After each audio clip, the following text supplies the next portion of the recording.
केपीओली 6 महिना भन्दा बाँच्दैन भन्नु के सत्य नै हो?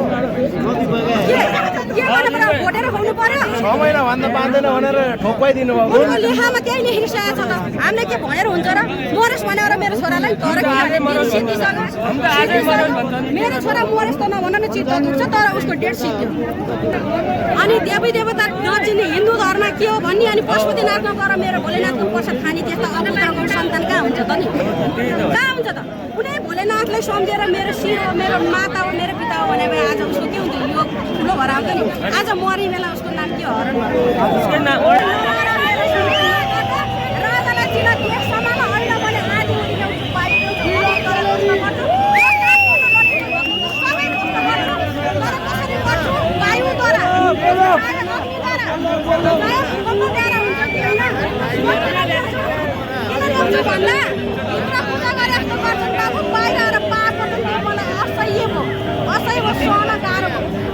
त्यसलाई नाश गर्नलाई भक्तपुर ललितपुर पाटन र मेरो टार्गेट हो।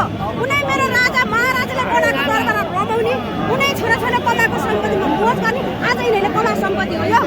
नेपाल आमालाई यिनीहरूले के ठुलो बनाखान्? नेपाल आमाले यिनीहरूले के गरे? त्यो बेच्ने काम मात्रै गरेको। मलाई वीरेन्द्रको सन्तान आएर 1 वर्षसम्म सिकाएदेखि आज आएर आज उहाँलाई दरबार लिएर गएपछि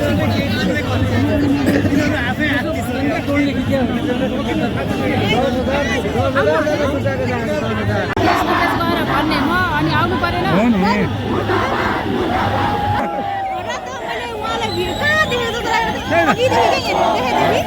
होइन सवितामा त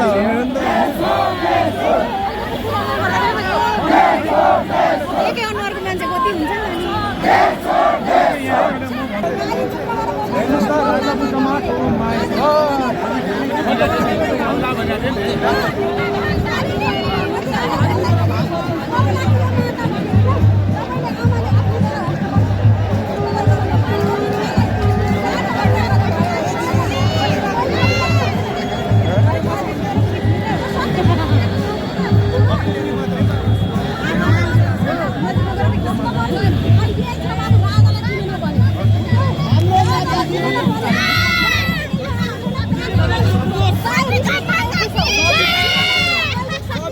सविता माता की भक्तपुर माता की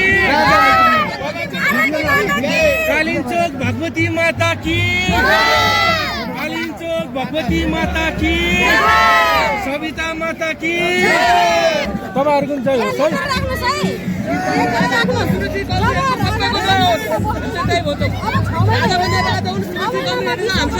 हामीलाई यति माया गर्छन् कि होइन?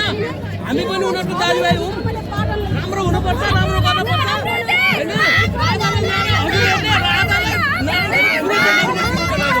हाम्रो पनि नेपाल हुन्छ।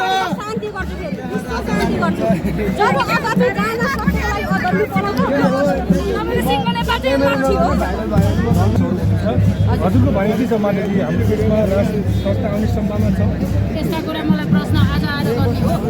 यो त 20 वर्ष अगाडि सोध्नु पर्छ। तपाईँ कहाँ हुनुहुन्छ? विदेशमा भेटे होइन तपाईँलाई मैले। त्यसैले आज यहाँ आउनु भएछ, स्वागत छ। त्यतिखेर पनि तपाईँले म त राजा ल्याउने नै हो भन्नुहुन्थ्यो। त्यही भएर मेरो कुरा मिलो चिज पाउनु भएको माताजी भेटे खुसी लागेको छ। आज चुनावको कुरा गर्ने हो भने म त बडो चकित छु। माई गड, मेरो नेपाली यस्ता भाइ बहिनीहरूको भविष्यवाणी बताउने सविता आचार्य यति धेरै आनन्द आएको छ। मेरो शक्तिले सारा मान्छेलाई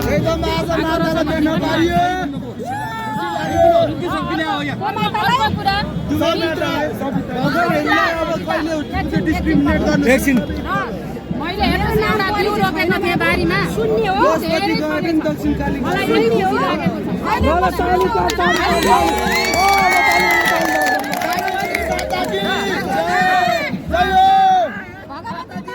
अनि हाम्रो प्रधानमन्त्रीले के भन्नुभएको छ भने 2-4 जना उफ्रिँदामा राजा के आउँदैन भन्नुभएको छ। के हो उहाँहरूले भविष्यवाणी गरेको के पारेको? तेल कहाँ ल्याउनु भयो? कहाँ कहाँ के पानी जहाज भन्नुहुन्थ्यो। एकछिन पानी जहाज लगायतका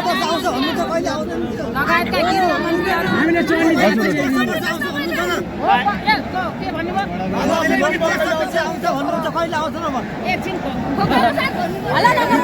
एकछिन माताजीको क्वेसन आन्सर उत्तर सुनौँ न।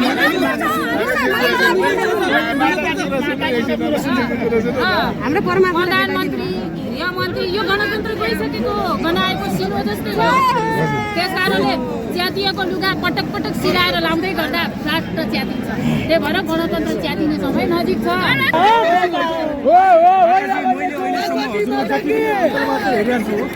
आजसम्म देशमा जति पनि भविष्यवाणी गर्नुभएको छ, राजाको भविष्यवाणी गर्नुभएको छ अथवा राजनीतिक जनताको तपाईँले भविष्यवाणी गर्नुभएको छ होइन, सबै मिलेको छ। तर सम्भावना अब राजा कहिलेसम्म आउँछ? तपाईँ सत्य बोल्ने मान्छे बोल्नु। मैले यो कुरा राजपरिवार र राजालाई मात्रै भनेको छु, बिन्ती जाहेर गरेको छु। मेरो त्यो एउटा ध्यान भङ्ग गराउने काम नगर्नु होला। किनभने मैले एक्लै बोलेको कुरा पहिला यी ज्योतिषीहरू, टेलिभिजनमा तुर्लिने गुरुहरू भन्नेहरू आजभोलि यहीँ आएका छन्। ओ माइ गड, झगडा पर्छ, बोल्नु हुँदैन, नाम भन्दिनँ म। तर पहिलो खरानी घस्दैन, माता हुँदैन। पहिलो फेटा लाउँदैन, माता हुँदैन।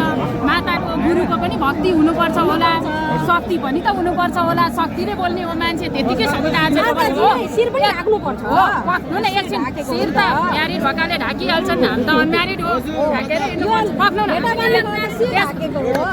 एकछिन हाम्रो संस्कार, हाम्रो संस्कृति भनेकै त्यही। हेर्नुहोस्, कपाल छोड्नु हुँदैन।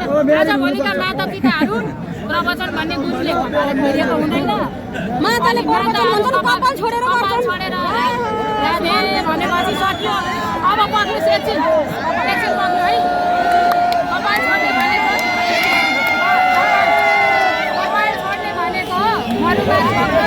क्रियामा बस्दा कपाल छोडिन्छ, शुभ कार्यमा होइन। पटक पटक कति भनौँ, माताले किन शिर छोड्छन्? किन छोड्छन्? मलाई थाहा छैन, हजुर भन्नुपर्छ। यो शिर छोड्नुको अर्थ नेपाल आमालाई हामीले जोगाउनु पर्छ, राष्ट्रपिता पशुपतिनाथलाई जोगाउनु पर्छ। अनि यो शिर नगाउन हुँदैन। यो शिर नगाएपछि हाम्रो के हुन्छ, अस्तित्व मेटिन्छ भनेर हामीले यो शिर छोप्यो। देख्नुभयो, यो शिरको अर्थ त्यस्तो हो। त्यही भएर सबै नारीहरूले प्रवचन भन्ने कपाल छोडेर प्रवचन भन्ने होइन, शिर छोपेर प्रवचन भन्ने भन्छ। यो प्रवचन गर्ने माताहरूलाई पनि पूजा पाठ गर्दाखेरि शिर छोड्नुपर्छ। सुन्नु न, प्रवचन भन्ने गुरुहरू, माताहरू धेरै हुनुहुन्छ। उहाँहरूले सत्ता लगाउनुहुन्छ, उहाँहरूले एका लगाउनुहुन्छ। तर हिन्दूहरूको बारेमा कहिल्यै बोल्नुहुन्न। पैसा कमाउने मात्रै हो, बोलिदिने हो कि होइन, खट्ने हो कि होइन। म सडकमा आउँदिनँ, तर मेरो शक्तिबाट मैले छुमन्तर गरेको छु। यति धेरै मान्छेलाई मैले सडकमा आउन आह्वान गरेको छु। सडकमा आएर माता पिता गुरु सडकमा आउने होइन, तुलसी देखाउने, हतियार देखाउने होइन, त्रिशूल देखाउने होइन, परेपछि अन्तिम अस्त्र मात्रै हो। त्यस कारणले गर्दा यहाँ म के भन्दैछु तपाईँहरूलाई भने, माता सविता आचार्यका भिडियोहरू टन्नै छँदैछन्। आजको माहौल देखेर म साथै खुसी भएँ। यो त ट्रेलर मात्रै हो।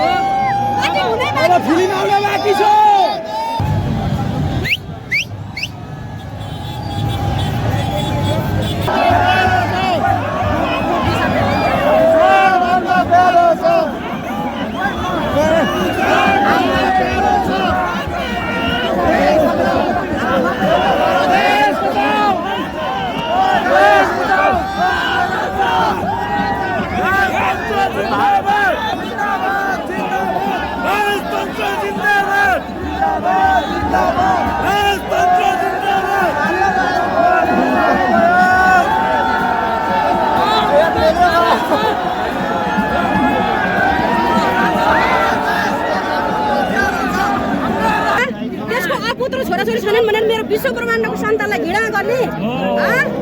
मैले त दुःख गरेर सृष्टि गरेको छु। धरतीमा सबै सन्तान सृष्टि गरेँ, म आमा हो। लेखिराख्नुहोस्, अरू नहोला मलाई थाहा छैन। तर तपाईँ अहिले आउनुहोस्, तपाईँ सन्तान भन्नुहोस्, म उभिएको घरमा जलेको घर सन्तान सृष्टि गर्छु। हो त्यहाँबाट चिन्नुहोस्, सृष्टिले सधैँ सृष्टि गर्छिन्, असत्यलाई नाश गर्छिन्। तर किन गर्छिन् आमाले? सबैजना पापीमा एकजना धर्मदी छ नि, त्यो एउटा त मरिहाल्छ नि, हो कि होइन भन्नु त? त्यही भएर 100 जना पापी मार्नलाई अब यो धरतीमा पुनः प्रकटबाट आउनै पर्छ। एक